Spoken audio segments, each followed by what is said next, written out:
नागपूर जिल्ह्यातील खापरखेडा येथे एक हृदयद्रावक अपघात घडला।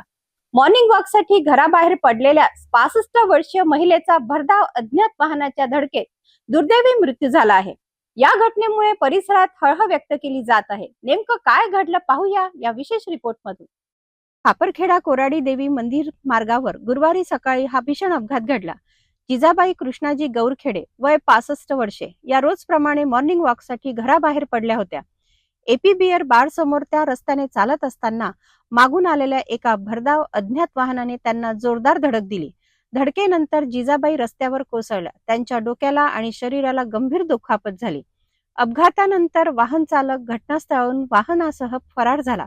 घटनेची माहिती मिळताच खापरखेडा पोलिसांनी तात्काळ घटनास्थळी धाव घेतली आणि जखमी जिजाबाई यांना उपचारासाठी नागपूरच्या मेयो रुग्णालयात दाखल केले। मात्र डॉक्टरांनी शर्थीचे प्रयत्न करूनही सायंकाळी सुमारे 4 वाजता त्यांची प्राणज्योत मावळली।